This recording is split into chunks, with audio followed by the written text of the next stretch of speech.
ছাত্ৰ-ছাত্ৰীসকল তোমালোকক নমস্কাৰ জনাইছোঁ। তোমালোকে কিতাপ বহি আৰু কলম উলিয়াই ল'বা। আজি তোমালোকৰ পাঠ্যপুথিত থকা ৰসৰাজ লক্ষ্মীনাথ বেজবৰুৱাদেৱে ৰচনা কৰা অসম সংগীত কবিতাটি আমি পঢ়িম আৰু প্ৰশ্নসমূহ আলোচনা কৰিম। কবিতাটি পঢ়াৰ আগতে কবিগৰাকীৰ বিষয়ে অলপ জানি ল'ব লাগিব। তেওঁৰ পৰিচয়টো মই কৈ দিছোঁ, তোমালোকে শুনি যাবা। কবি পৰিচয়: লক্ষ্মীনাথ বেজবৰুৱা। অসমীয়া সাহিত্যৰ সাহিত্যৰথী তথা ৰসৰাজ হিচাপে পৰিচিত লক্ষ্মীনাথ বেজবৰুৱাৰ জন্ম হয় 1864 চনত। পিতৃৰ নাম দীননাথ বেজবৰুৱা আৰু মাতৃৰ নাম থানেশ্বৰী দেৱী। 1924 চনত গুৱাহাটীত অনুষ্ঠিত অসম সাহিত্য সভাৰ অধিৱেশনত তেখেতে সভাপতিত্ব কৰে। তেখেতৰ ৰচিত পুথিসমূহ হ'ল পদুম কুঁৱৰী, সুৰভি, কেহুকলি, বেলিমাৰ, বুঢ়ী আই সাধু, লিটিকাই, চিকৰপতি নিকৰপতি, কৃপাবৰ বৰবৰুৱাৰ উভুতনি ইত্যাদি। 1938 চনত তেখেতৰ মৃত্যু হয়। এতিয়া মই কবিতাটি আবৃত্তি কৰি দিম, তোমালোকে শুনি যাবা। অসম সংগীত লক্ষ্মীনাথ বেজবৰুৱা। আমি অসমীয়া নহওঁ দুখীয়া, কিহৰ দুখীয়া হ'ম? সকলো আছিল সকলো আছে, নুবুজো নলওঁ গম। শংকৰে দিলে বিশুদ্ধ ধৰম, লাচিতে বাহুত বল। সতী জয়মতীৰ সতীত্ব তেজেৰে অসমী আই প্ৰবল। বাজক দবা, বাজক শংখ, বাজক মৃদং খোল। অসম আকৌ উন্নতি পথত, জয় আই অসম বোল। এই কবিতাটিত কবিয়ে অসমৰ অতীত গৌৰৱ গৰিমাৰ কথা ক'ব বিচাৰিছে।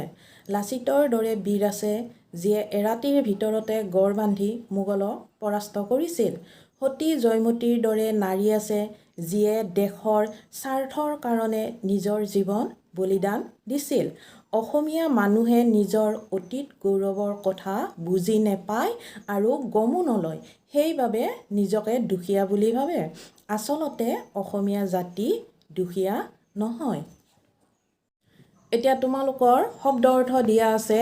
সতীত্ব: নিৰ্মল চৰিত্ৰৰ নাৰীৰ ধৰ্ম, বিশুদ্ধ, নিৰ্মল, পবিত্ৰ, সম্পূৰ্ণ শুদ্ধ, প্ৰবল, বলী, শক্তিশালী, উন্নতি, কামত আগবঢ়া কাৰ্য, সমৃদ্ধি, প্ৰগতি।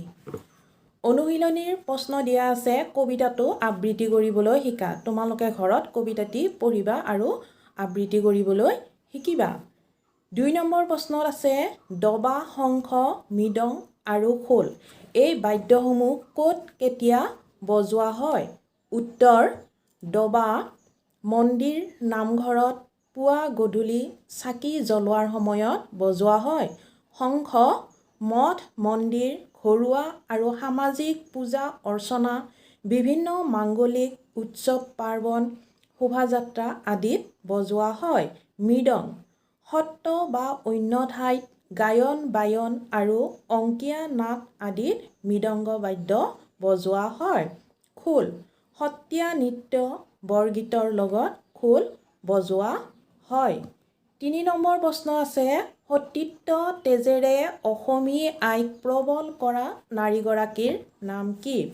উত্তৰ: সতীত্ব তেজেৰে অসমী আইক প্ৰবল কৰা নাৰীগৰাকী হৈছে সতী জয়মতী। 4 নম্বৰ প্ৰশ্ন আছে, বিপৰীত অৰ্থ বুজোৱা শব্দ লিখা। দুখীয়া ধনী, প্ৰবল দুৰ্বল, উন্নতি অৱনতি, বিশুদ্ধ দূষিত। 5 নম্বৰ প্ৰশ্ন হ'ব, বিশুদ্ধ ধৰম বুলি কি ধৰ্মৰ কথা কোৱা হৈছে? উত্তৰ: বিশুদ্ধ ধৰম বুলি মহাপুৰুষ শ্ৰীমন্ত শংকৰদেৱে প্ৰচাৰ কৰা এশৰণ নাম ধৰ্মকে কোৱা হৈছে। এতিয়া অতিৰিক্ত প্ৰশ্ন এটা মই তোমালোকক দি দিছোঁ, উত্তৰো লিখি দিছোঁ। প্ৰশ্ন: অসম সংগীত কবিতাটি বেজবৰুৱাদেৱৰ কোনখন পুথিৰ পৰা লোৱা হৈছে?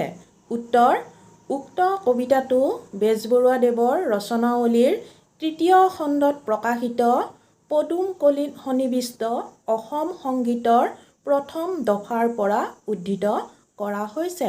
ছাত্ৰ-ছাত্ৰীসকল, প্ৰশ্নৰ উত্তৰসমূহ মই লিখি দিছোঁ।